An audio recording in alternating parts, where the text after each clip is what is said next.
And I also see a lot of times, I'm a keen observer being a student of psychology of how people respond through their body. And at times I'm seeing people in the middle of a conversation would look something like this.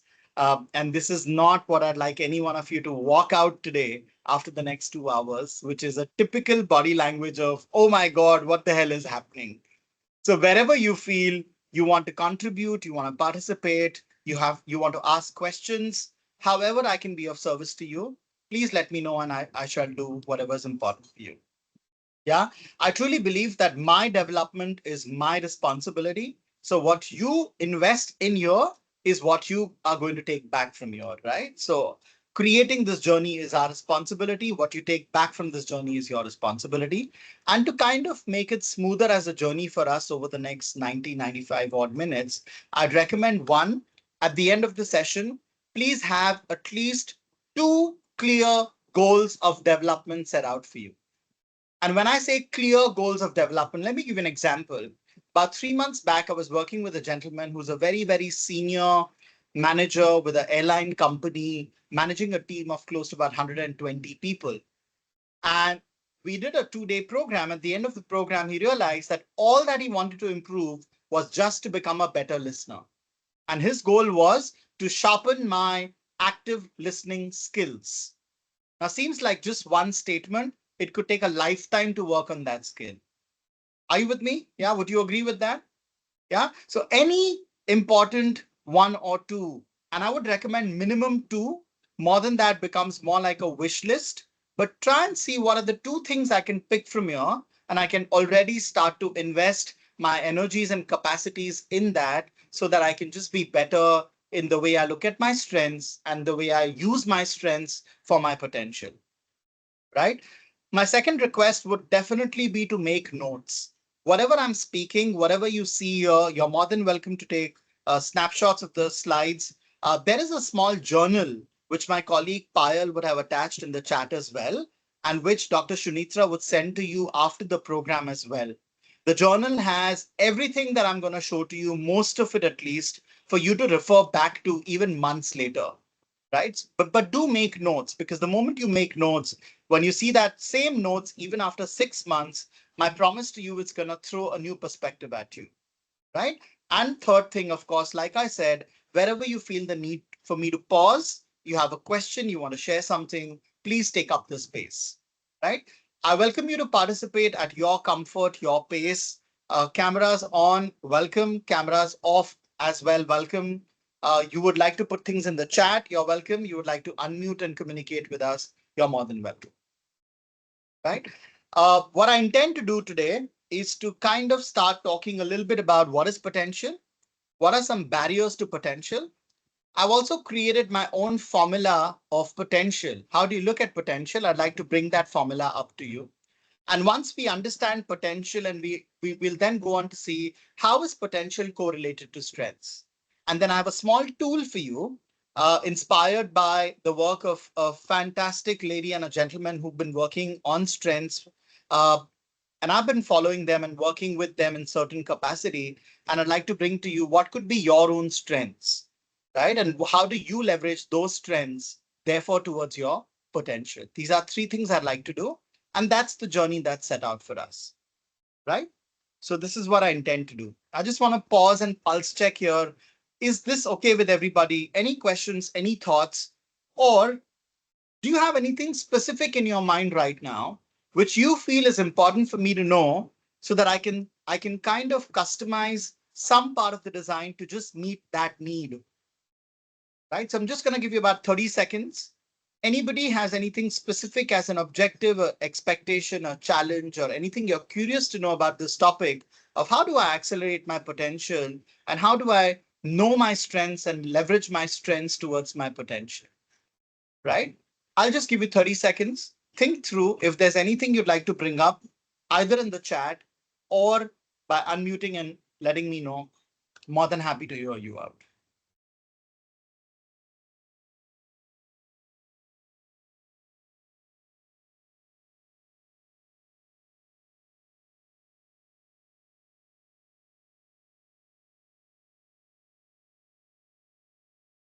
Okay.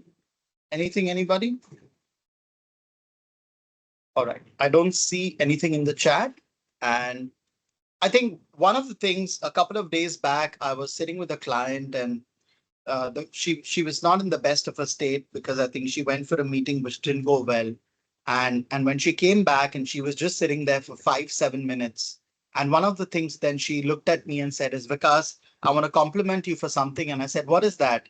Sharon. Her name is Sharon. And she said, Vikas, I have never seen someone be so comfortable with silence. Right. So I just want to let you know that I'm very, very comfortable with silence as well. But That is yes, an art. yeah, it is. And Especially when you train. oh yes, oh yes. And especially when you have pets, when you're a pet parent. Yeah. Yeah. I think before I proceed, I want to share an example with you, an experience that happened with me. And this is very early, I think early 2000. And I was working in the Royal Mirage Hotel in Dubai. And I had a team member whose name was Tariq. Tariq was 23 that time, an Egyptian boy. I was also about 27 that time. Uh, and one day we were running short in the lobby to interact with the guests. Ours is a very premium property, and we focus a lot on conversations with guests. Very, very informal, meaningful, just wanting to make them feel good, feel heard, etc. And we were falling short there. And Tariq, all his life, has been, he started working at the age of 17. He's had a tough childhood. He came to Dubai, etc., etc. So I rushed to the reservations department because Tariq, what is he doing? He's just taking calls all day. And that's what he does. And he's brilliant at it. And I said, Tariq, do you want to give me a hand? Do you want to just go interact with some guests? And he said, me? I said, yeah, do you want to just do that? Because I'm really falling short of staff. And I really would, it would be great to get some help. And he says, sure. And he goes and in the middle of something, I just see him, the way he's interacting with these guests and they're loving him. And then a couple of weeks later, each month we had this letters, because everything was manual that time. We didn't have these fancy phones, etc. And we have these letters of recommendations and compliments from guests. And I had at least 7 out of 23 in the name of Tariq. And I went and showed that to Tariq. And I said, do you realize that you're bloody good with interacting with customers? Why haven't you done it all your life? And his only response was, because nobody's ever asked me to do it. Why haven't you done it all your life? And because nobody ever has asked me to do it. And that was a life-changing moment, not just for me, because I was very new as a first-time manager. And I understood how important it is for me to not just look at people and judge them basis how they're performing today, but my role as a leader would be to see how can I help them become a better version of themselves tomorrow. And it was definitely a life-changing moment for Tariq because it was a huge realization of some of his strengths, which were just lying there for years, like a beautiful book that you buy from Amazon and it's catching dust in the shelf. And that's exactly the topic for today, accelerating your potential by leveraging your strengths, right? I would welcome you to think about, are there certain moments in your life where you realize it was during that moment or after you kind of realized something within you which was life changing for you. You realize a strength that you never had witnessed before, tried before. And that was a life changing moment for you. Anybody would like to share?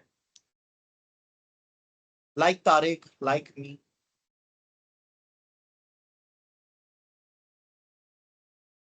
I could share something because, Sure, sure, Dr. Shreya. when I was in my early leadership journey as well, so we're talking about close to 2 decades before, I Mhm, had this manager who every 6 months she would give me something new. And when I mean mhm, like something new, another team to take care of or mhm, another project to lead, and this would be right just before I even completed something else she had given me just a few months back, you know. And Mm-hmm. so this continued for about 18 months to 2 years and Ooh. kept me completely tired all the time. No doubt I was growing. One day I asked her, I said, why do you keep doing this to me? You know, I realize this Mhm. pattern you're doing. And it's because I also had a good relationship with my, she was a general manager and I was a Mhm. director at the time. And I asked her, I Mhm. said, why do you keep doing this to me?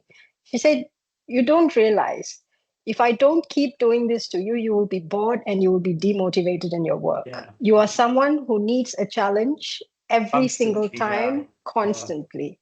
Yeah. And I didn't realize that, but at that moment, it clicked, you know. All my Yeah. life, I have been that way. I would always find something new to go and be bothered about or to fix or something like that. But Beautiful. Yeah.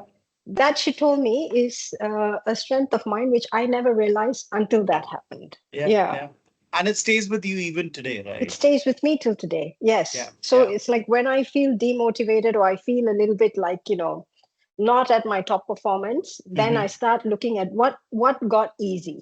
And Yeah. so what do I do to find something that's a little harder to work on, you know? Work on. So Yeah. Yeah. yes, so Yeah. that kind of was something that triggered from your story. Thank you. Thank you, Dr. Shanitra, for sharing. And I think a lot of, and this is for everybody, that a lot of leveraging on your strengths is awareness of the stories you tell yourself and others every single day.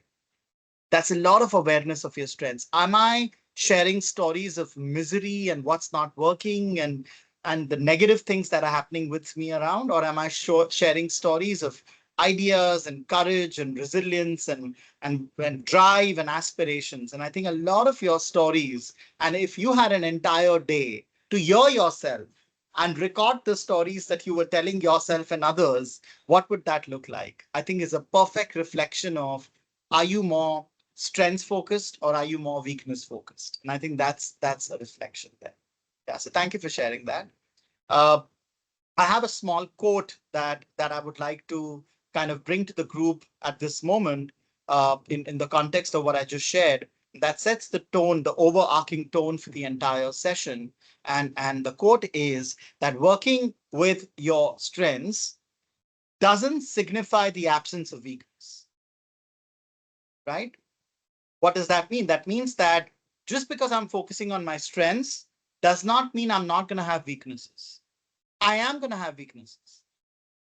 But the idea is I'm choosing to focus on my strengths more than my weaknesses, which means that I'm making a choice of something else in my life being more important for me than investing in my weaknesses. And therefore, I think I love this very, very simple definition in the context of potential. How do you define strength? Something that strengthifies me is a strength. Something that saps me, takes my energy down, is a weakness. Something that weakens me. So it's not necessarily something that limits me is a weakness, but something that bores me, something that doesn't give me joy, something that makes me feel mundane, something that makes me feel that I'm wasting my talent is where is the definition of weakness in the context of potential.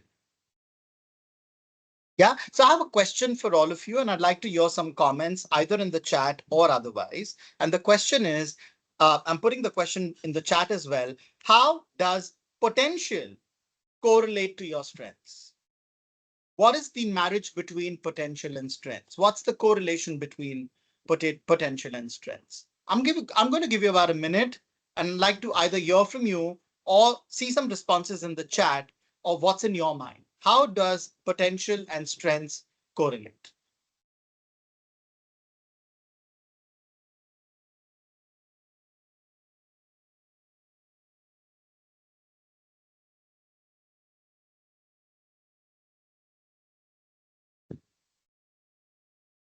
Even short words and phrases is good enough.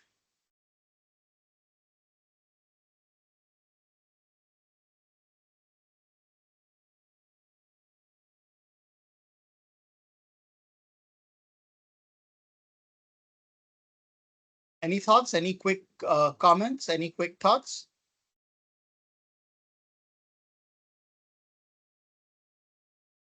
Hi, Vikas. I have something to share. I'll just share since, Yeah, yeah. please go ahead, Payal. Yeah, yeah, please. So, basically, I feel that the relationship between potential and strengths is that, you know, potential to use your strengths in a way is itself a skill as well. Mm, So, mm. that's one kind of an unsaid relationship between potential and strengths, Yeah, which has helped me. So, yeah, if yeah, anyone wants to would like to share similar things, I think, and this is a safe space, right, because you can be yourselves, and yeah, yeah. it's a very safe space, so feel free to respond. Thank you. Yeah, and I think when you're sharing that, Payal, I'm also remembering the movie Oppenheimer. That not everybody has the potential to kind of use your strengths as well, right? Yeah, strengths is an indicator. Absolutely, May. Strengths is an indicator of your potential. So, for example, for me, uh, I realized early on, and this happened, I was 14. I lost my dad when I was 13, and I started working in an NGO at the age of 14. And I was working with teachers who were helping children from the less privileged parts of the society to get familiarized with formal education. And eventually, the aim was to get them admissions in government schools. Forget about private schools, right? And there's one fine day when this teacher had not designed the curriculum. And I went to her and said, ma'am, that's not acceptable because the kids are all here. Now what do I do with them? What do I tell the volunteers? She said, if you are so bothered, why don't you do it yourself? And I took up that challenge and I realized that I loved the process of designing something. I loved the process of designing something, right? And therefore, from that day, whether it's cooking, whether it's designing processes in hotels, even my choices of careers, even the kind of movies that I watch, is everything is centered around this power of designing. I Mm, thrive in it. mm, You wake me up at 4 in the morning and you say, you have these five vegetables, make a dish. And I would love to do that because it's not how good the dish is. It's about the joy of designing something where nothing mm, exists. Yeah. So thank you, May. You're absolutely bang on that your strengths and awareness of your strengths. I'm only going to add the word May, awareness. Awareness of your strengths is an indicator of our potential. And why I'm saying awareness is because sometimes, especially with the kind of world we are in today, it's very easy to compare your life with others and mistaken what others are doing as a recipe to your own strengths, right? And therefore, I think the word awareness becomes important. Thank you.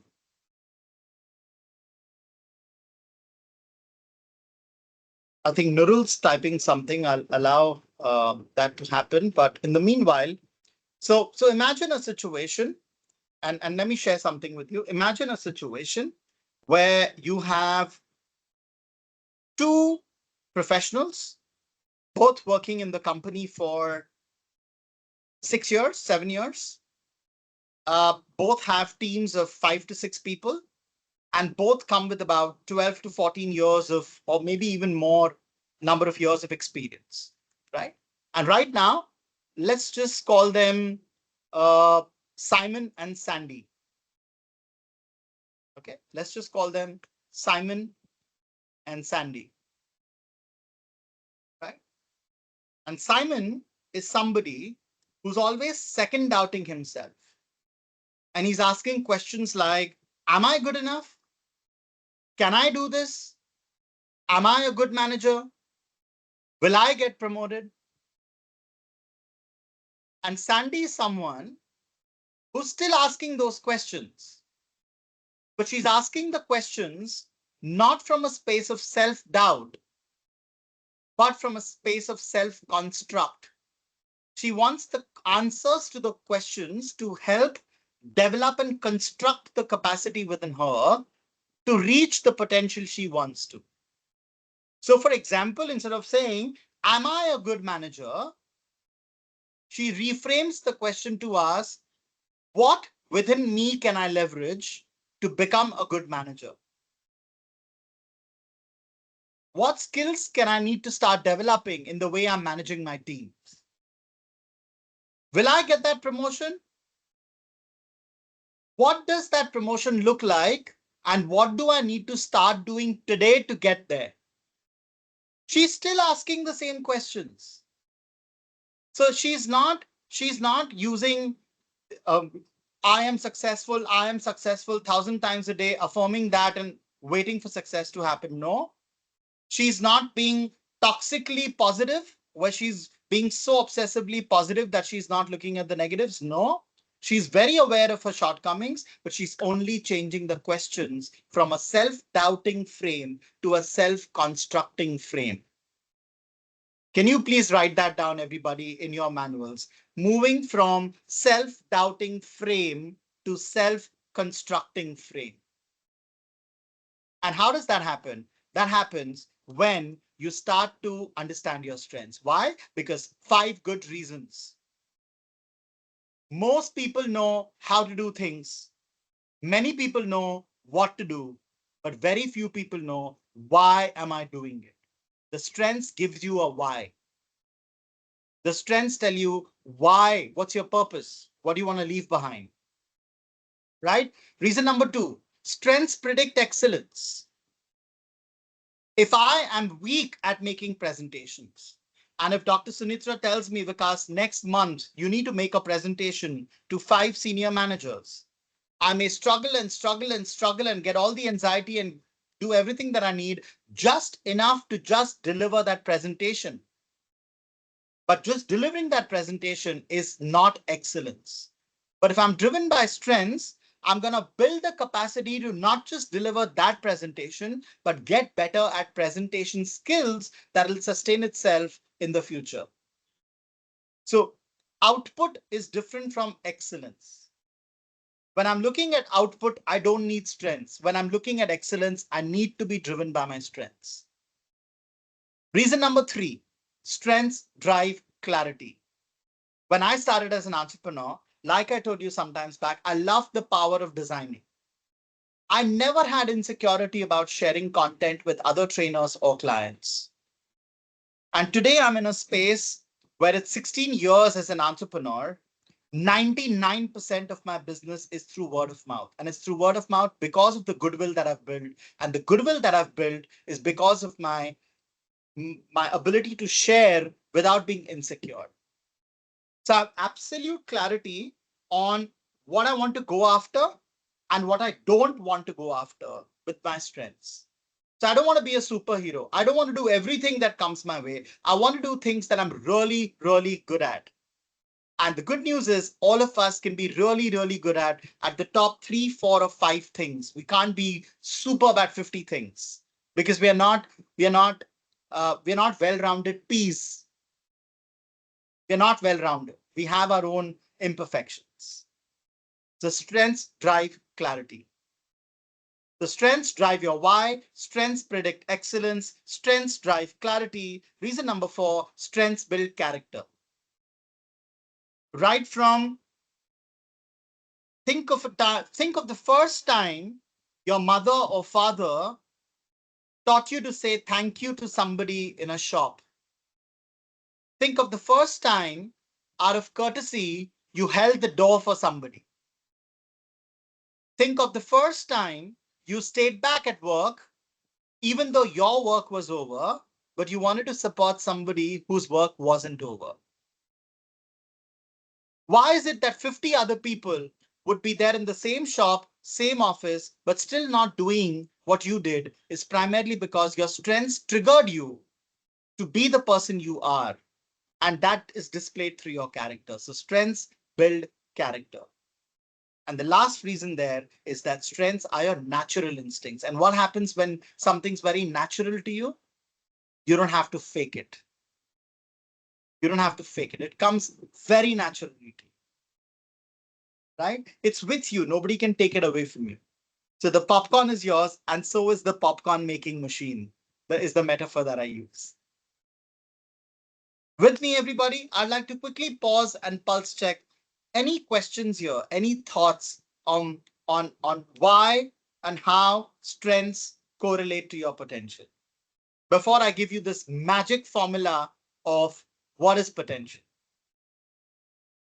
There is one question in the chat from Nurul Vikas. It's Yeah, sure. about how to keep motivated and believe our strength, especially when people keep on attacking on our weakness. Yeah. So, very I think, real yeah, question. that is a very, very real question, Nurul. And I'm not attempting to answer the question for you, but I'm just reaching into my own experiences of when I have felt attacked on my weaknesses. And what is it that I have done that kind of helped? And there are two, three things that come to my mind, Nurul. One is, if you see, one of the points that I've brought in there is strengths build character. Now, if and when you are a person of character, with being a person of character also comes the choice of which battle do you choose to fight. And that is one of the ways I've been able to make peace with myself, that when someone's attacking my weakness, is that a genuine attack to help me confront on that weakness, because it could diminish my ability or capacity to reach my potential? But if that intent of that attack is not genuine, it's a pattern to demean me, it's a pattern to show me down, then I'll have to build the resilience and grace to acknowledge the attack, but not react to it. So if I don't react to it, how do I not react to it? Is by that 1 second pause. That 1 second pause between your ability to react and your ability to think through a creative and a different response that still holds you on to your grace. That's one of the ways I've really been able to work with this kind of a space that I've been in. And the second thing that comes to my mind, and if anybody else then wants to add, I'd love to hear that, is Nurul, is to also kind of, even when you feel attacked, you want to see that what part of that attack do you want to respond to? So you break the attack down. So somebody says, I don't think you're good at it. So instead of saying, no, why do you think that way? Instead say, give me 2 reasons why you think, or what you think could make me good enough to lead that project. And that's exactly the example of, uh, Sandy and Simon that I was sharing. You reframe the attack to see if the other person who's attacking you can also give you suggestions, and you'll immediately get to know whether the attack is genuine or it's a pretense.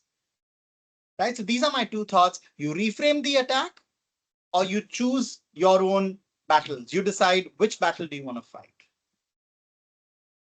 Yeah. One is a skill, one is a character. These are my two thoughts, Nuru.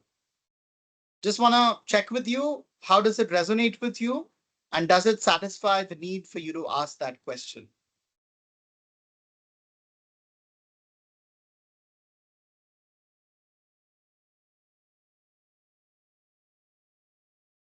I think Nurul is typing Yeah, in the chat. typing. Yeah. But thank you for raising that question. That's so helpful. Thank you so That's much. so I'm helpful. glad it was. Yeah. Thank you. New insight. Thank you. So on that note, This yeah. Sorry. just kind of, Yeah. I was Please. going to say this kind of reminds me also about leadership, right? Because I mean, Yeah. as leaders, sometimes we get so hung up on improvements, and Mm, feedback is always about what you can do better, but mm, it needs to be very much balanced with what you're doing yeah. well as well. Yeah. And that also is important from a leader's point of view to ensure that the people are motivated.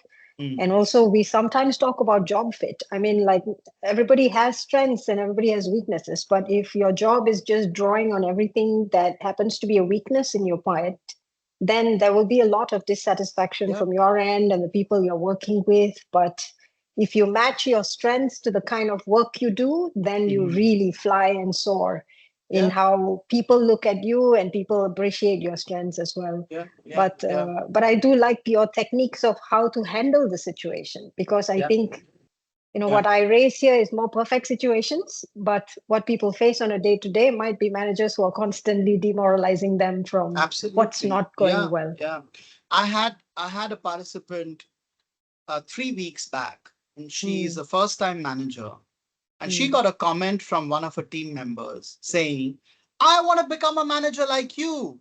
And she thought this person was inspired by her. And then the person said, "Because you don't do anything all day except attend meetings."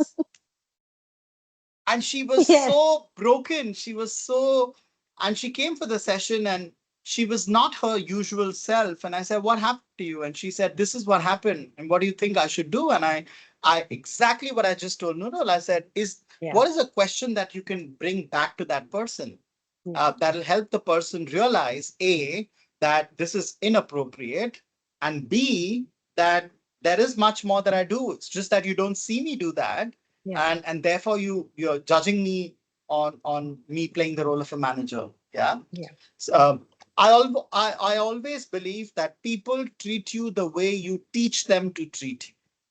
So sometimes it's important that just staying silent in those situations is not going to help, because you silent can be a temporary strategy, not a permanent shield to combat these situations, because then your silent can be mistaken as your weakness. Yeah, that's what I believe. But thank you again. All right. So on that note, here is the formula for potential. And everybody, please write it down.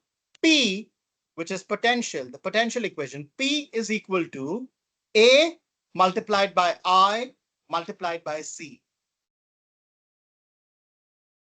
P is equal to A multiplied by I multiplied by C. What is A? Awareness. Awareness of what? Awareness of my strengths. Awareness of my capacity to have used my strengths in the past. Awareness of the value I've been able to bring to people, bring to the world, bring to my role, bring to my team, bring to my company using my strengths. Right? I remember watching uh, one of these Netflix documentaries on the September 11 attack. And one of the women who worked with the Pentagon was picked by the Pentagon not for her defense skills or strategic skills. She was picked because she was brilliant in leading a team of cheerleaders consistently. And that is and what is cheerleading got to do with working in the Pentagon? Right? But that was a strength. She was naturally good at getting people to collaborate. She was naturally good at managing conflicts. And that's what they wanted. They didn't want somebody who's a great strategist. They wanted somebody who can get people together in a war zone situation. Yeah. So that's awareness. But like I said, awareness alone is not important. You need deliberate investment every single day, reading a book, learning one new word of a language that I want to get better at. And you realize every country I go to, I've cracked this mantra that if I know 60 words in the language of that country, I can survive in that country without help from even Google Translator. That's enough for you to survive in another land. 60 words. And that's how I started picking up language. I never came from a fancy school with fancy English, but I was gifted a dictionary, and I used to try and see the meaning of one word every week. That's investment. Learning from others is investment. Watching a movie not for entertainment, but from the message of leadership or team building is investment. Taking feedback and asking, tell me, what is one thing I did last week that added value to you as a team? Asking feedback from your team about your strengths is investment. right? And the last C, there is calibration. So what is calibration? Putting it to test and seeing how it's working. For example, if I go for an anger management class, I'm not going to be able to go sit in the Himalayas after the class and say, now I'm no longer angry. In fact, the best person to test your anger after going for an anger management class is the person who pisses you off the most. That's going to be your calibration, that now when I come in front of this person, what happens to my anger? Right? You can't be sitting in the audience and expecting to become a great presenter. You'll need to put yourself to test in small groups to begin with, maybe with 2 people, 3 people, and see how you're presenting to them. That's how you calibrate. So calibration. So awareness multiplied by investment multiplied by calibration. And in your journals, the journal that's sent to you by Naman team and Querist team, Dr. Chunitra would send that to you. It's also attached in the chat. I've also detailed out elements of awareness, investment, and calibration. Of course, this could become an entire program in itself, but I don't want to get into details now. But quickly, what I'm saying is awareness is about your strengths, being very honest about assessing yourself, and feeling a certain sense of worthiness in yourself. You're able to accept yourself for who you are. You feel that you're worthy of in that context. You're no less than anybody else. You're not taking a one downish position when you're with other people. Right? So awareness, investment, calibration. And that's where comes the formula or the equation of potential. Do you like this? Do you find value in this? Any quick questions, any quick comments, any quick thoughts? I'd love to hear from you in the chat, or you can unmute and speak. Anybody? Or any questions on this slide so far before I now move to an important frame to close this and then move to your strengths part and see how your strengths correlate with your potential.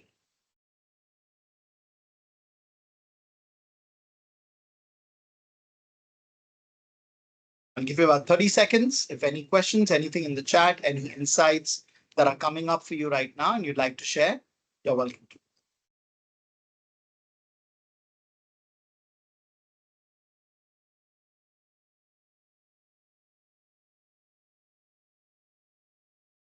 It's a very simple way to remember as well, Vikas. I think, otherwise, to capitalize on your strengths and turn them into potential, we often think of very random ways of how to do that, and with no structure, No and structure. Yeah. I think the lack of structure is probably one of the big reasons why we fail sometimes to correlate strengths and potential.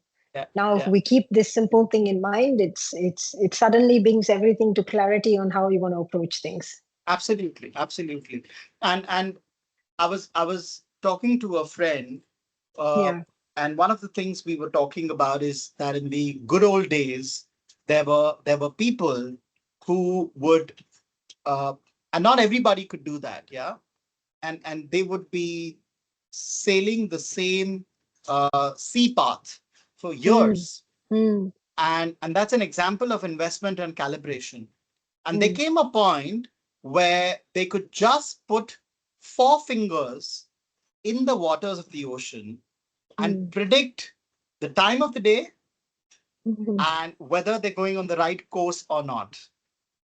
Wow. That, Amazing. that's the power of calibration. You get so bloody good at doing something again and again, Mm, not mm, because you've, and I just want to bring it up to the group. Practice is different from investment and calibration. Practice mm. alone, we've heard this classic phrase, practice makes a person perfect, Yes. but sometimes Yes. practice without calibration, without feedback, without reaction from your environment is not going to tell you Yeah. how to make, how to fine tune your practice. So Yeah. practice alone is not going to make you perfect, Yeah. right? It's investment and calibration. It starts with awareness. Yeah, thank you. Thank you for that. All right, but there's many a slip between the cup and the lip. And therefore, can there be some barriers to your potential? What are certain traps certain graves I may be digging myself, not allowing me to, completely unleash my potential? And here are some traps. The first trap there is your own emotional quotient or emotional training. And here is a classical example of how an experimenter did an experiment with fourth grade students.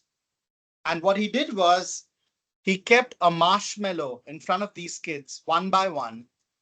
Each kid was brought to a class. They didn't know they were being video recorded. And each child was given a marshmallow. And the teacher said, I'm going to walk out the room. And when I come back, if you don't eat this marshmallow, I'm going to give you one more. But if you eat it up, you get nothing. And then they saw amazing things. They saw that some kids gobbled the marshmallow the moment the teacher walked out of class. There were also kids who moved away from the table to another corner so that they just couldn't see it and therefore not get tempted to eat it. And there were kids who started singing and dancing to the marshmallow, waiting for time to go by so that by then the teacher comes in. Now, what was very interesting is the same kids in fourth grade were studied right through high school. And what they saw, kids who didn't eat marshmallows had more leadership, lesser teenage problems, more clarity on their goals and careers and choices of their life than kids who had eaten the marshmallows. And they identified this with just one character of emotion, which is self-restraint. Imagine there could be so many more colors and shades and hues of your emotions. So lack of emotional training. You could have the greatest of skills, you could be the best of experts, but if you're not talking to someone with respect, if you have a constant habit of interrupting people while they're talking, or you kind of drift away to la la land and you're not able to make yourself emotionally and conceptually available to listening to people, all of your skills and all of your expertise and all of your experience is going to be of no use and value to others. So that could be a first barrier to potential emotional training. Yes. The second barrier could be probably your autonomous thinking or lack of autonomous thinking, which we call the sheep mentality. And there's a classic example again over here where, you know, a, a person sitting alone is asked to identify which of these three lines are taller, and he's able to kind of give his answer in about 3 seconds. And then he's put with five more people and he's asked the same question, but this time instead of understanding the question, he's starting to look around the room and starting to read from other people's body language what they are going to guess. Why? Not because he's bothered about the right or wrong answer, but he's more bothered about not being excluded from that social circle.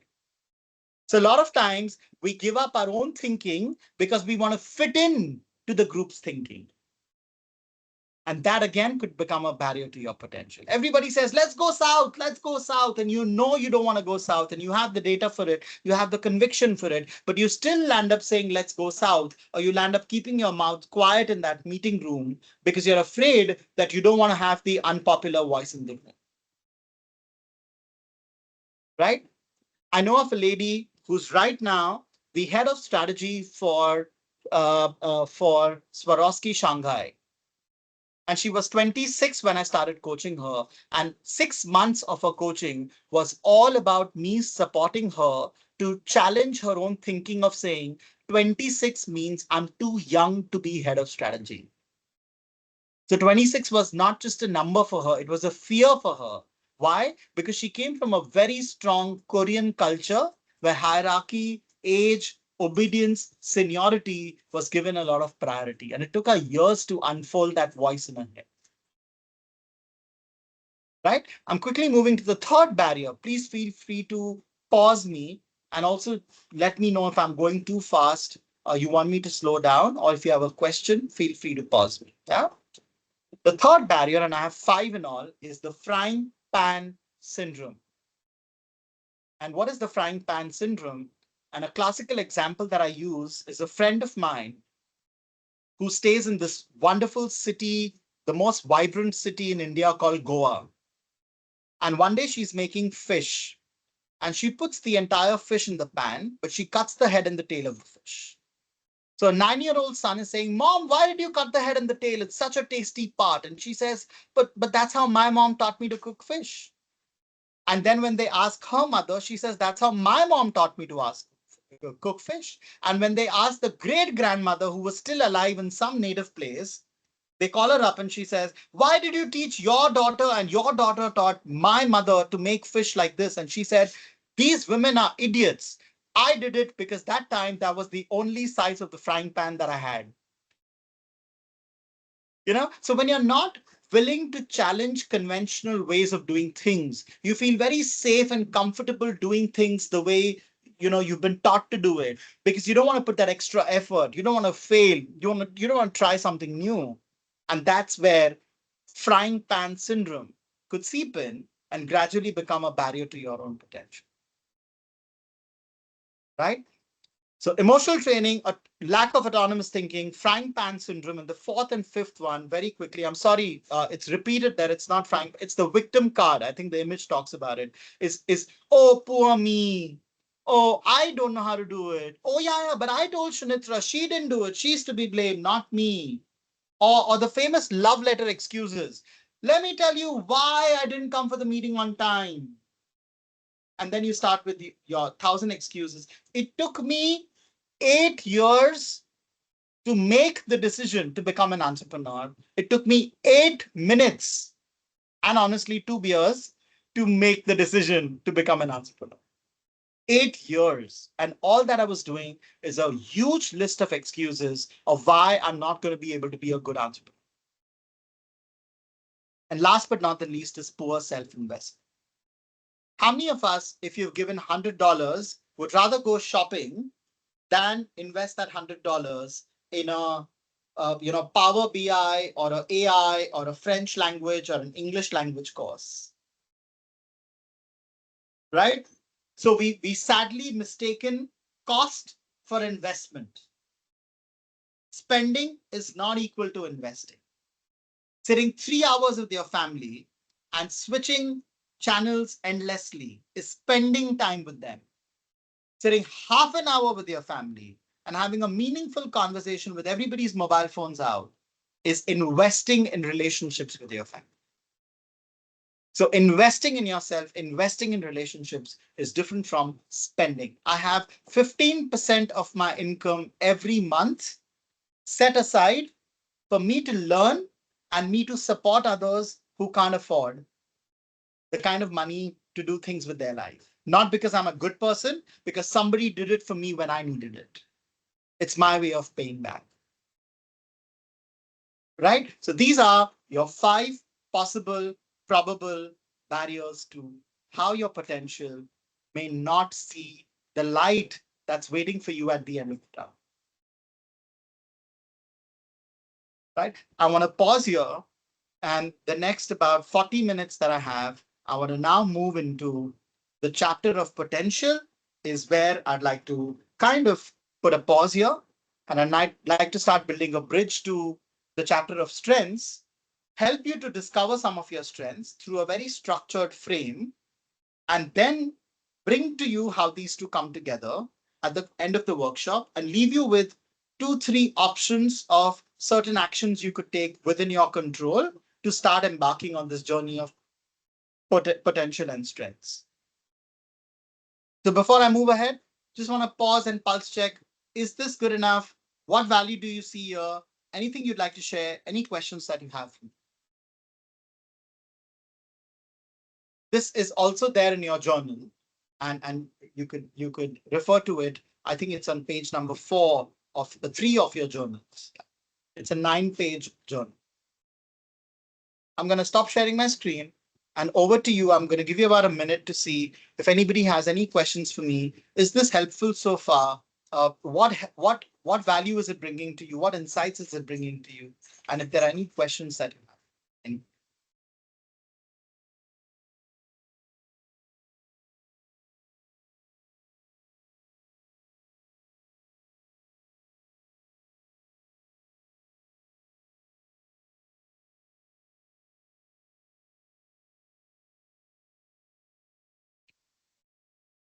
For the frying pan one, because reminds me as well, I mean, this is, I can now reflect on it and then realize what was going on, So when I Uh-huh. was leading at the local level, and then Uh-huh. when I had to step up into a regional role, Mm-hmm. of doing the same thing, but it's Mm-hmm. just geographically and culturally leading far more broader teams. Mm-hmm. And you would think that you just do the thing at more scale, I mean, you just do leadership at scale. But then you realize actually you were in a much smaller frying pan. And when you get to a bigger frying pan with that lots of space and a You bigger can't fish, use the same it's not, technique. you can't No, do the same thing, but no. it did expand the potential, Yeah, even though you would think you're doing the same thing just at a bigger scale, and then you yeah, reflect back, you see that bigger pan expanded the potential. And it yeah. was necessary to get to that bigger pan to expand Lovely. that Yeah, potential. yeah. Beautiful. Yeah, yeah. Yeah. Yeah, thank you for sharing. And I think it's never, and one of the very early books before I became a trainer was Mm. gifted to me by my mentor called What Got You Here Won't Get Won't You get you There. the Such a exactly. beautiful book. And that's exactly, Yes. that when your pan changes in Yes. size, Yes. you just can't do a cut, copy, paste. Yes. I Yes. also want to share with you and the group here. I've had very established, credible leaders who've stepped down and operated with a much smaller pan Mm. without the fear of people judging them or Yes. attacking them, only because they knew that the priorities of life they have now are different. Mm. Mm. They've come down to a much smaller pan. So there is no shame in kind of taking care of your needs sometimes Mm. and decluttering some of the things you don't think you enjoy anymore or you think you want to pass the legacy on and you've prepared other leaders to take care of that. That's how growth happens. Thank you. Yes. What is it? There What is is an something from yeah, the, yeah. yeah. So one was about getting the journal, and I think thank you, Payal, for sharing the journal. Shunitra will be sharing the journal on the email. I'm Yes, sorry. I Yeah, will yeah, email to yeah, all of you as well after yeah, this. So yeah. you'll have it. Thank you. What if an employee is aware of their potential, but the employer is not? Mm. Um, it won't work, Norkaira. I don't think the journey of strengths can never be a one-way journey, a parasitic journey, or a interested but not invested journey. Let me tell you what I mean by this. It can't be one way. So if you're my manager, I can't be working on my strengths without me aligning that with you and seeing, because you have the larger visibility, you are going to be able to create opportunities for me, platforms for me. So I will then, and that could be one way of looking at a possible answer to that employee, is have an aligned, what I call an alignment conversation with your employer. Tell your employer, see, this is what I've been doing. This is how I've proven myself. But now I'm at a stage where I feel I want to do this, this, this. This is what I have within me now, which I'm confident that I can bring as value. And now not ask, can you help me? But instead ask, how can you support? That's an important question. You don't need you don't need to be pleading them to help you. You need to be influencing them to see value and support. So can you help me? Vis-a-vis, how can you support? And that I think could really work for an employee whose employer doesn't see the potential. Number two, I have a journal. In fact, I have three that right here because they keep getting full. Where anything that I do, which I've created value for my clients, for my participants, I've created a new training, I document it. So even if you ask me that, hey Vikas, how many training programs, how many coachings, how many hours of research did you do in the month of May? I can right now calculate that and tell you in not more than 3 minutes. Right? So data speaks what emotions sometimes fail to, and vice versa. So I think the moment you have something locked down, you can give credible, tangible proof of how you're investing in your potential and therefore how that employer needs to start seeing value in that. And last but not the least could be you telling the employer what's in it for him by supporting you. Because people love it when they see benefit for them. Right? We call it the WIFI, WIIFY, WIFI, what's in it for you. So I could tell my employer, by you investing in me, this is what I'm going to get for you. I'm going to get you more business. I'm going to get you more scale. I'm going to get you bigger projects. I'm going to get you bigger team. I'm going to get you more credibility. I'm going to make you look good before your shareholders. That's your WIFI. So these are three possible things I have done and I feel that an employee could do. Hard sell your strengths with factual proof, have an alignment conversation with your employer, and show the WIFI to your employer to see how your employer could benefit from you working with your strengths. What do you think? Does that resonate? Any thoughts there? Does that satisfy your need to ask that question? Thank you. But if the manager perceives that the employee wants to outshine everybody, you're not going to be able to I'm not going to stop running a race because others are not willing to run the race. I think it's a choice you need to take. It's an absolute personal choice. Neither you nor me can make that choice for their employee. The employee will have to be very, very clear. And just because the employee is shining in one area does not mean the intent is to outshine everybody. And if that's the case, then while you're presenting your case, also talk about how you'll help others grow. So that insecurity of outshining everyone could already be taken care of. That's a possibility I see. Right? Just to put it out there, to be very frank, Vikas, I've done exactly what you said, but then again, the leader felt that I'm a threat and probably may overshine instead of thinking that I can be a good asset to the team and the company. So yeah, it didn't work for me and it ended up I left the company. Sure. And I think I've done that in the past as well. Because not everybody is willing to see your light and not everybody is willing to invest in your light because everybody is going through their struggles. And in that case, thank you for sharing that, first of all. And I think I've had situations where I know that my manager wants to support me, but I also know that he or she is going through a lot of insecurities.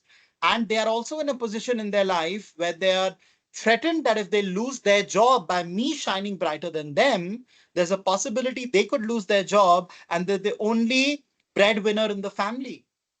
Everybody is going through a struggle and everybody is going through a story. And if you feel that your strengths, your values are a mismatch, or there is nothing more in that context for you to grow, I think that's a choice again you'll need to make. You will need to make a choice to learn how to part ways gracefully. So you still part ways, but you do it gracefully. Yeah, you don't do it with arrogance. You don't do it by demeaning somebody. You don't do it by thinking less of yourself. You do it gracefully. Thank you. See you another time. May our cross paths again. Right? How leader can make the team have self-belief and grow when they can keep place safe and avoid improvement.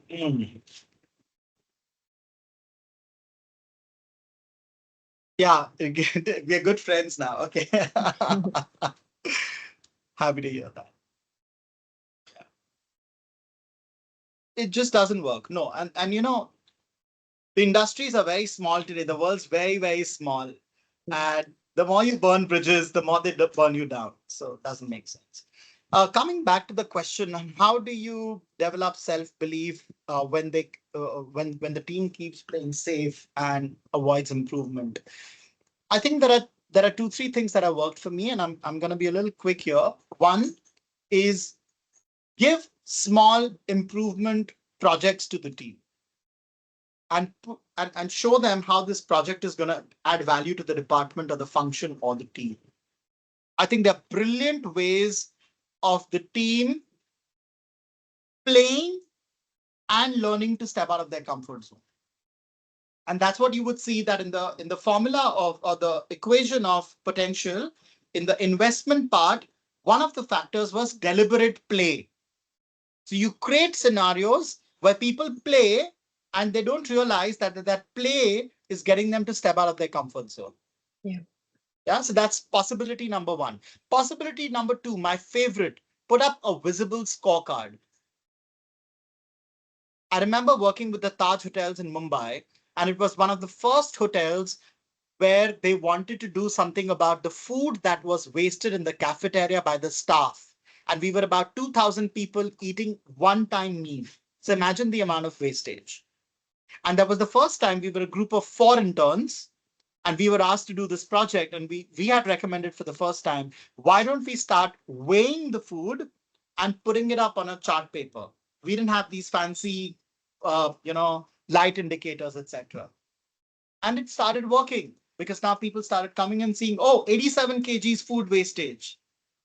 So now they at least became a little more careful about how much I'm putting on my plate. So visible scorecards work well. But just one thing to remember there, you're not trying to attack somebody. The purpose of a visible scorecard is to kind of create this healthy challenge in the group saying, we are here today, we want to get here. What more, what more, what more, right? And so that really works. So that's the second thing. And third thing is, I think I would also welcome you to have a very honest conversation with the group.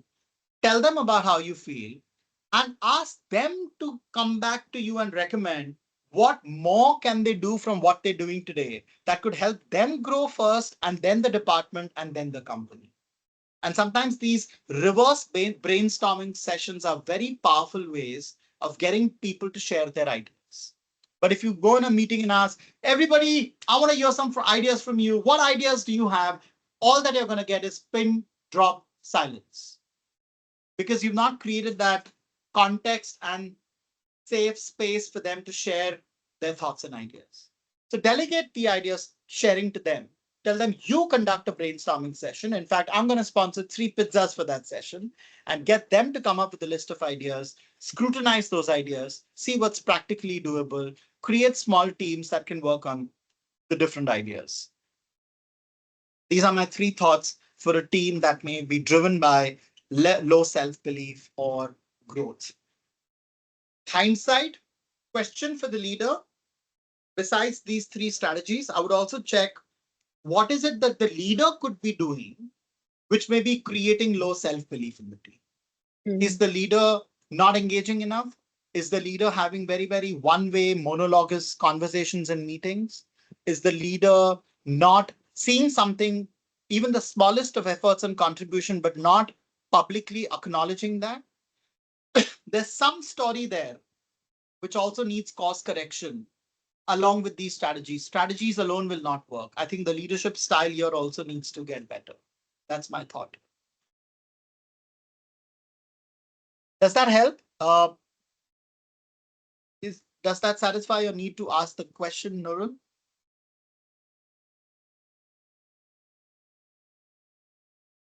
Okay, I'll wait for you to There's put it up. Yeah. some pieces of advice I've received before, because Uh-huh. which I don't necessarily agree with. But the questions that are coming up here, they are very real life situations. There are lots of office politics, honestly, right? This is 2 things. Managers who don't want to rock the boat and just do the small things, and they're not leaders, they're just managers, because they just manage that work gets done. Yeah. Because a leader will absolutely look for improvement, efficiencies, better ways of performing and growing their team and promoting their team, right? So there's a difference between leader and manager, and a lot of office politics where the manager themselves does not want anybody in their team shining out, right? Yeah. But and I've, through corporate careers of working through many different types of leaders and teams, there are moments I've come across this, and I've had mentors who have told me a few things. It doesn't apply all the time, but maybe to some people it may apply as circumstances, right? 3 things come to mind.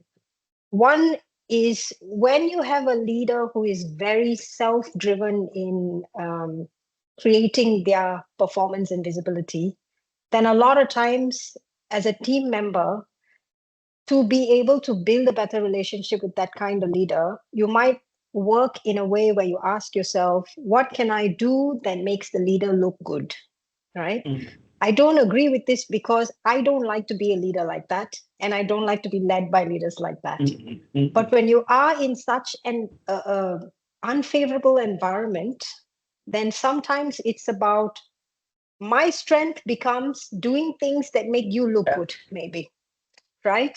And that sometimes improves the situation a little bit. You won't be happy for long, so you might end up having to leave at some point to a better manager or a better company. But Yeah. meanwhile, it might be a tolerable way of looking at things. Sure. And Sure. another advice that I've usually gotten as well is uh, always build insurance on your strengths and visibility and performance appreciation, right? Meaning to say, if you are only having your manager to be the only ambassador or spokesperson of your value in the company, then if that manager is not going to talk for you, you are lost in Yeah. that company. Nobody Yeah. will see that or appreciate that, right? Yeah. Yeah. So take on projects or work on things that also allow more people to view your strength and potential. So that way, then it diminishes the amount of strength the manager has to suppress your good work, Good work. Yeah. Very true. right? Yeah. Yeah. So I think that is also uh, some advice Okay. I've had before, which in a way has helped me also navigate sometimes difficult bosses. That sense, right? Beautiful. But Yeah. nonetheless, it is a very tough spot, It and is.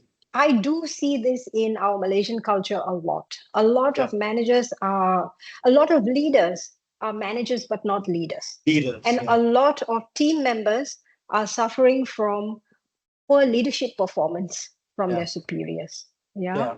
Yeah. No, So, that's beautiful. I think I yeah. really, yeah, both those points are very critical because, like I said, and I'll go back to the statement that my development is my responsibility. Yeah, Nobody else is going to come with a exactly. golden platter and say, hey, Shanitra, go make your career. You'll have to fight for it. Sometimes you'll have to engage with stakeholders. You'll have to do things that you may not like yourself. But I would Yeah. again say, be graceful. Don't forget the Yeah. grace. Yeah. Right? Don't forget the grace. Absolutely. Yeah. Yeah. Yeah. Thank you so much. I've put in both those best practices and advices from Dr. Shanitra in the chat for everybody. And I'm now moving to the last two things that I want to talk about. One is now stepping into the strength space. And before I step into the strength space, I quickly want to talk about what is a strength in the correlation of in the correlation or context of potential, right? So how do you describe a strength in the correlation of potential? And this is how I like to describe it. I would say a strength in the context of potential is something, one, you value it. You don't have even the iota of doubt on that strength. I do not doubt my creativity. I do not doubt my ability to connect with anybody on Mother Earth. I can strike a conversation with anybody, anywhere, on any topic. I have very high acceptance. And I think a lot of it is because of my parents. My mom was a Muslim, my dad was a Hindu. I was born and brought up in a Catholic environment. And in my teens, I followed Buddhism, right? So I had so much religious tolerance that I'm absolutely accepting of people, irrespective of their backgrounds, cultures, religion, beliefs, etc. So you completely value your strengths. That's the first thing. However, you're not being arrogant about it. Yeah. You're valuing it. You're not being superior about it. Just want to bring that difference. Second, it makes you look good or stand out. It brings something unique to you. Makes you do things others are also doing, but you're standing out in the way you do it. So what you're doing is the same as others. How you're doing it starts to differ, right? Third, you proactively at will contribute with it. You want to take the any opportunity that comes your way to work with your strength. You want to proactively leverage on that opportunity. You're not going to wait for it. You're going to be the first one to put your hand up and say, I'll do it. right? I know of a girl that I had in my team, and anytime there was an office party, who's going to arrange it? I'll do it. And she would take care of everything. And today she's a very successful project manager with Siemens. Highly organized, highly diligent, highly responsible, loves working with task lists and to-do lists. And that was when she was 23, and that is today when she's 43. And probably it'll still stay with her when she's 73. Right? It creates a spark within you. There is this inner satisfaction that, wow, I got a chance to use my strengths. Right? And that's where your entire bit of engagement comes in, right? You engage when you enjoy something. It's your way of contributing to the world. And this is a very, very important one. Just yesterday, I was doing a workshop, and one of the women said, I love gardening. And I said, but what within gardening is your way of contributing to the world? And she said, oh, maybe I think it's just something I enjoy, but may not be my strength. Right. And then, of course, I asked her a few other questions, and I got her to start looking at some indicators of her strength within that process of gardening.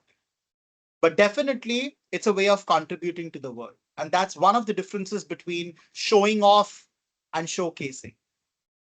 So what Dr. Shunitra just said, that when I'm building insurance for my work, I'm building visibility. I'm not showing off. I'm showing this is my way of contributing to the company. Right? And last but not the least, it makes you authentic in that space. There are no masks. You don't have to lie. You don't have to fake. You're operating from a very absolute sense of genuineness and authenticity. So these are 6, I may say, premises to keep in mind when I'm using strengths in relation to your potential. Right? And now I'm going to move to the last part of the session, therefore saying, what are my strengths that I can leverage in potential? And there are 9 possible areas of your strengths. I'm going to quickly give you one-liner descriptions. There's, in fact, a beautiful book on it called The 9 Minutes on Monday. These are also called drivers of engagement. These are also called inner aspirations or psychological drivers, and they're also your natural instincts. The first one is care. And the way I look at it is the need to be more than a number, the need to be more than an iCard, the need to be more than a room number, the need to be more than an employee ID, the need to be more than just a screen on a Zoom or any kind of virtual meeting. You want to be shown that care. Hey, how are you? How was your weekend? You want to be called by your name. I know of teachers who just couldn't operate during the COVID, not because they couldn't learn technology, but because care was a primary driver for them. So physical proximity of their role as a caretaker with their school children was important for them. And because they missed that physical proximity, they just couldn't function. And some of them were some of the best teachers in that. So that's an example of care being one of your strengths. Right? Second, mastery. The need to learn, the need to be curious, the need to be challenged, the need to put your learning for your achievement. You want to do it. You just don't want to do it. You want to do it well. Yeah. Third one, recognition. I want to be recognized. I want the limelight. I want to be said great things about things that I did well for my team, my company. I want to hear compliments. Yeah. But I just also want to bring to your notice, recognition may not always mean reward. But sometimes it could be. So somebody might say, hey, I did a good job, right? Give me the incentive. Show me the money. And that's absolutely okay. Just because you may have a different relationship with money does not mean you see down upon somebody who has a healthy relationship with money or for whom money is a primary driver. But money is not a strength. It is a way of getting recognition for your work, and therefore the recognition becomes a strength of that person. So for example, a manager who's good at recognition And going back to Dr. Shunitra's example, will not only create visibility for his or her work, but will also make sure that he shares that credit with the team. And that could be an example of somebody who's got recognition as a strength. Yeah. The fourth one there is purpose. The need to believe in a larger goal, a vision, a larger aspiration. I know of somebody who's working with this company based out of it in India, where the person's working in the company for the last 18 years. And I recently asked him, what's made you stay so long? And he said, because my company wants to create a world free from cancer. And I get to be a part of that. And that's the reason why I'm with the company. I don't care about the money. I don't care about everybody in the competition wants me, but I'm not going to go because that's my personal cause. That's my purpose. So people driven with purpose have larger, things are larger than you and me for them.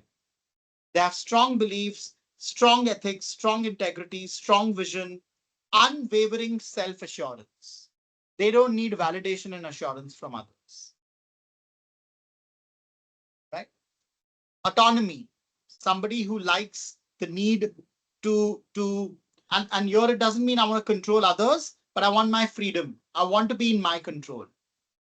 I want my space.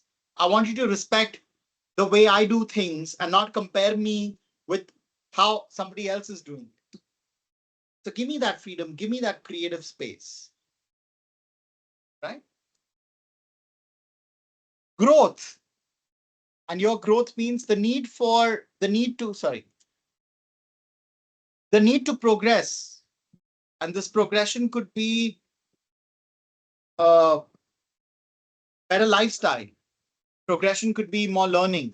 Progression could be so see the difference here. Yeah, somebody who has mastery needs deep learning, but somebody who wants growth says, I don't want to master the learning.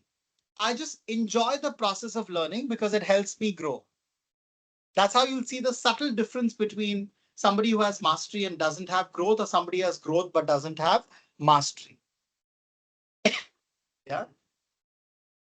Growth also would be that I create opportunities and I don't leave any opportunity where I get a chance to grow. And I also tend to, when I grow, I also create opportunities for others to grow. Yeah. And the seventh one there is connection. Now, see, again, connection is different from care. I may connect with you easily, but I may not care for you.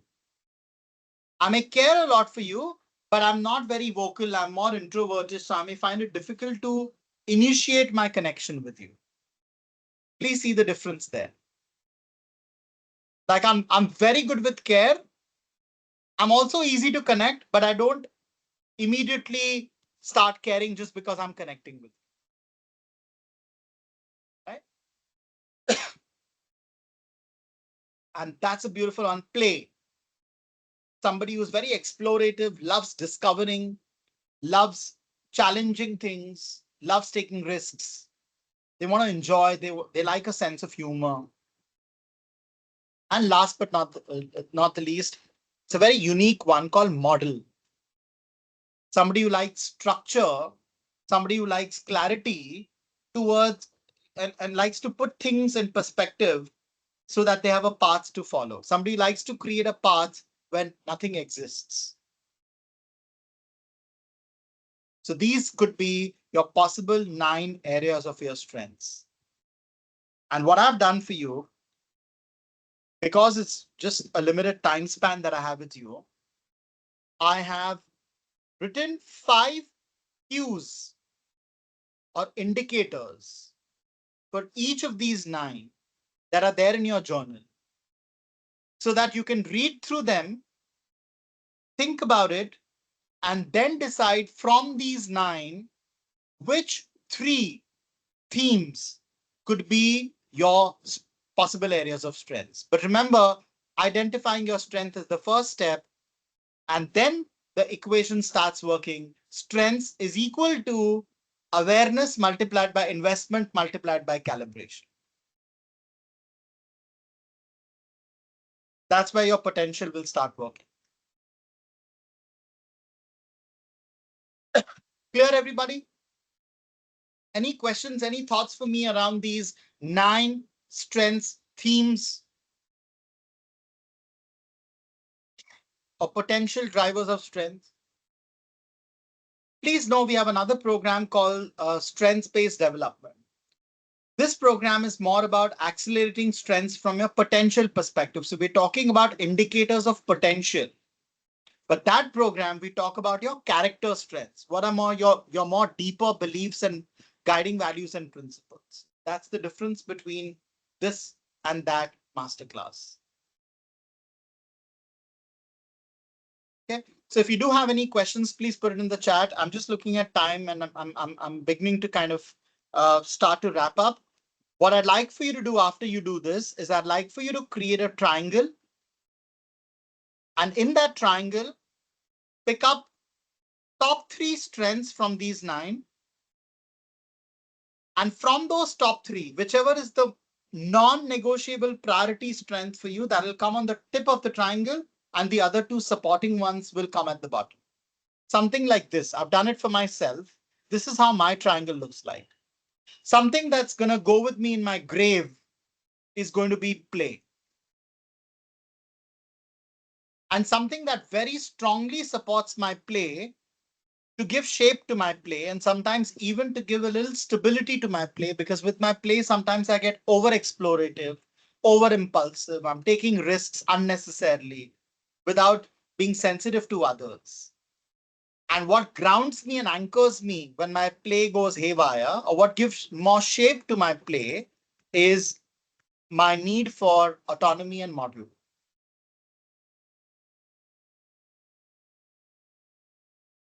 Right? And when these 3 work together, that's the first part that you will do. The second part you will do is, when your 3 strengths are working, what is a belief they're creating for you? And how would you like to brand yourself to the world? So that's the second 2 parts. You create your 3 strengths triangle, identify one belief that could be coming from that combination, and identify how would you like to brand yourself vis-a-vis that belief. Let me give you an example. My belief through these 3 strengths are, I believe that I have the power to create a path where none exists. I can create anything from scratch because I have the power to create. That's my belief. And things that I've done with my clients, things that I've done in my work over the last 29 years of coaching, consulting, training, and the feedback that I've got is that because you're very explorative, because you're always willing to try new things out. And that's my brand. That's me. I want to be known for somebody who's explorative and who's very comfortable trying new things out. I want to give you one more example of belief and branding. Yeah. Another belief that I have is, I do not need anybody's permission to be me. I have autonomy there. I have play there. I'm very creative. I'm very colorful. I'm very vibrant. I'm very, very strong-minded for the right reasons. And therefore, I don't need permission. If I'm sitting in a meeting and I have to challenge even the vice president of a company, I would do that very respectfully and objectively. And how do I want to brand myself? How have I been branding myself? That I'm able to challenge the status quo by bringing up difficult questions and conversations. I'm very honest with my feelings. I can comfortably talk about them, even if they're very uncomfortable for the other person in the conversation. Please, I wouldn't even say please, I strongly appeal to you to do this activity for yourself, because this activity, if not done, is zero return on investment of your 90 minutes invested in this journey and hopefully not spent. That's my strong appeal to everybody. Right? Even if you can give me a thumbs up here, I will take that as your commitment to yourself to do that. I see a lot of thumbs going up. You do? Okay. Thank you for that. And I want to conclude by saying that the new age leaders who are advocates of strengths, because I've been doing this for the last 16 years now. I've been a strengths advocate. I was the first 10 Indians to get certified as a strengths coach in India. And I can blindly vouch everything that I have on, the power of strengths. But I'm also seeing a shift from generation to generation. And today's generation of leaders, they truly believe that as a strengths advocate, they are guided by a few principles. And I'm sure this group here, many of you would resonate with that as well. The first principle is that position does not equate mastery. Just because I have a designation and I have a fancy office and I'm wearing a nice branded suit does not mean that I have mastered my strengths. I have high self-awareness. I have the leadership capacity. Right. Second, it's okay for me to brand my strengths. Like I said, you don't need anybody's permission to contribute with your strengths. It's completely okay for you to go put your strengths to use. Right. Third, you don't need permission to express your expectations. Others agreeing to them or not is their choice. But you need to be able to tell people clearly what you expect, whether it's your personal relationships or professional relationships. Right?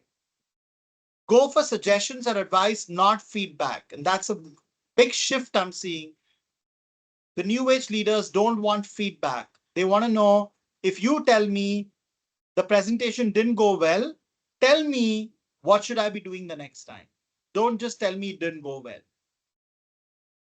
And there's a word for it called feed forward. Yeah. And last but not the least, great performance and future potential are not measured with the same parameters.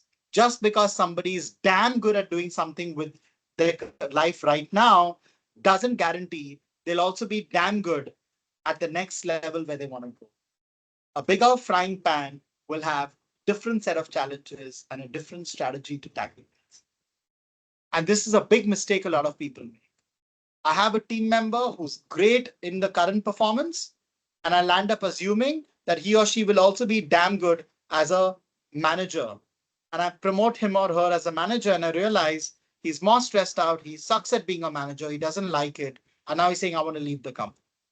Why? Because I use the same measures of performance and potential. And finally, my last caution to you is beware. Fill in the blanks. Strengths minus dash is danger. Any quick answers? It's a one-word answer.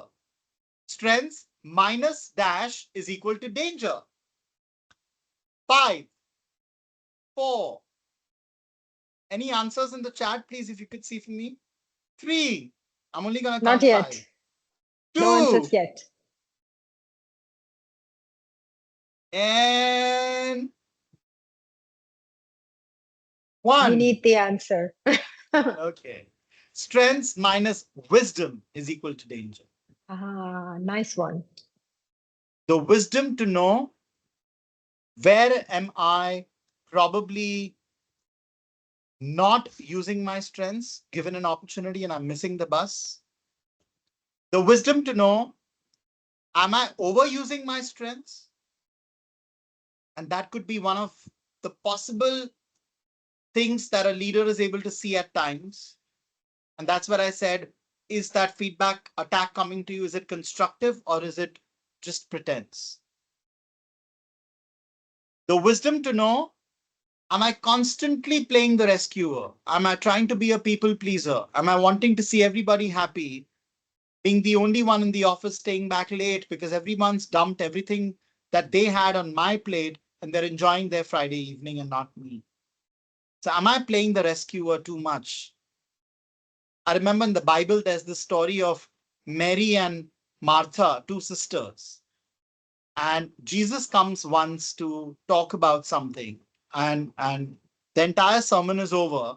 And then Mary comes and says, but I didn't get to learn. And he says, because you were busy cooking. Right? So you don't want to be the one always in the kitchen and always taking care of others and trying to please everybody at the cost of your own needs. Last but not the least, am I driven by biases? Just because I have a strength, am I being biased to assuming that everybody else also should stand according to my standards? And that could create biases in me. Just because I have play, I can't expect everybody else working with me to have play, right?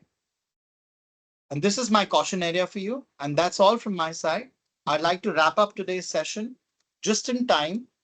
And I'm open for any questions. I'm open for any thoughts. Uh, what did you like about the program? If you could tell me just one thing, I would love that as well.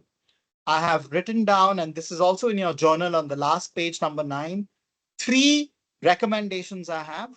One is pick up an area where you think you want to get better in communicating. What is blocking your potential to get better there? And how can you use some of your strengths to unblock that? Number 2, look at your growth trajectory. Look at where you are today professionally. Look at your next milestone. Where do you want to be?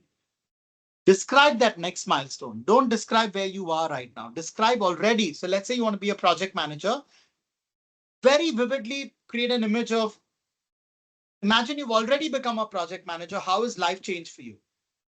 And then come back and say, which strengths, what skill, what mindset can you work on to get there? Right? And the third one is take one goal in your life, either personal or professional, that you have been procrastinating. Every 31st December for the last 2 years, you've been setting that goal. And by 10th of Jan, the goal is in the dustbin. So what is a goal personally or professionally that you've been procrastinating? What is the cost of not acting on it? What is the value of acting on it? Write that down. Because if you don't do the cost benefit analysis, it's not going to pinch you. It's not going to excite you. It should pinch you. Yeah? And then write down 2 clear steps you can commit to start working on that. I'll give an example. I wanted to get to the gym and I kept procrastinating till the time I got detected with a severe bout of urinary tract infection because of not exercising, not having enough water. And now 2 steps that I've taken, I have an app that reminded me every 1 hour to have water. And I've built a muscle memory of having water. And second, I kept my gym shoes right next to my bed. So I couldn't make an excuse that I can't find my shoes and therefore I'm not going to the gym. Mhm. And that's been working. It's been 3 months dedicatedly of going to the gym. Can I go every day? No. Can I go for 1 hour? No. So I go twice a week for 45 minutes. That's my target, very realistically to work. So what's your excuse? How will you challenge that? And how will you stop procrastinating and start acting using your strengths? And trust me, when you do it in one area of your life, your brain is smart enough to generalize that recipe in other areas of your life. It's your life. It's one life. If not now, then when? If not you, then who? And that's all from my side. Once again, thank you, Dr. Shinitra, for this wonderful opportunity. Thank you, Payal, for all your support. And I want to wrap up now. So if anybody has anything we want to share, I'm happy to hear. Thank you so much, Vikas. This was very, very thought-provoking, actionable, really, very, very actionable things that we can do. And I do, from my personal experience of doing some soul-searching work like this, don't expect to get there overnight as well, or like in 2 hours. I mean, like this is something you should sit quietly in a quiet place without the disturbance of maybe your kids or pets or managers or something like this, something next to you, a cup of tea to calm you down maybe, and really it's an honest conversation with yourself. And the more honest you are with yourself on this and how patiently you bring that honesty to paper, I think that determines a lot of success. I think coming up with actions and doing it after that is emotional training, like you said. It's a critical element that you need. But I think what Vikas has done for us today is given clarity, given structure to how we can approach it, and so many tools. something in here I guarantee will work for one of you, or at least one of Yeah. it will work for one of you. So Totally agree. Yeah. Yeah. exactly. And my hope is that with these tools, you will get there. And with these tools, feel free always to reach out as well. I mean, anytime Yeah. you need help, I've contacted all of you via WhatsApp as well with the link today. And feel free to always keep that contact and get back in a conversation with me. I'm always in contact with Naman as well. So if you need anything from Vikas, I can always get that for you too. Yeah. Yeah. So Thank our you. hope is that you will make progress from this very precious 90 minutes that we could actually give you a lot of things with. Yeah. But I really, really thank you, Vikas. I think it was so extraordinary 90 minutes for me, even. And I too definitely learned some things in the theoretical ways of how you've put stuff for us to think about. So I thank you. Thank all Thank our you. participants for joining as well. We do have some more programs. We've got 4 more such free National Training Week programs coming up in July, the first 2 weeks of July. And do go out to our website. I'll just put it there as well. Yeah. Our website has the information about the programs coming up as well as links for registration. So sign up there. Or, if you want to come from this class and you don't have spots available anymore to sign up, because quite a number of them already had the maximum limit, then just send me a WhatsApp and I can send you the link as well. So no problems there. Yeah. And that's it. Actually, I don't want to take more time. We're 10 minutes just before closing. Yeah. You've got feedback to scan and send some feedback as well. Please do scan and give feedback for us. We really appreciate these feedbacks so that we can improve the way we serve you better and think about what kind of programs we can put forth for you as well coming up. Definitely from your questions, we can sense as well. There's a lot about not just strengths and potential, but also how to overcome the environmental challenges in your place of work, right? True. And that is absolutely a really long conversation and discussion and techniques and challenges and tools that we can unpack as well at future sessions and things like that. Yeah. So hope you all got to scan that. Do send in your feedbacks. Thank you very much for participating as well. Yeah. Thank you And so thank you much. so much, Vikas. Yeah. So, God bless. and Payal. So have a nice weekend. It's Yeah. Friday Everybody evening. have a good weekend. God bless. Enjoy your weekend. Cheers. Take care. Yeah. Thank you. Yeah, Bye, I would just Yeah. request if we can just stay here for a minute until people just fill up the feedbacks. I've also shared the Sure. link in the chat. So if scanning the QR code becomes a little problematic, I think the Yes. link is also there.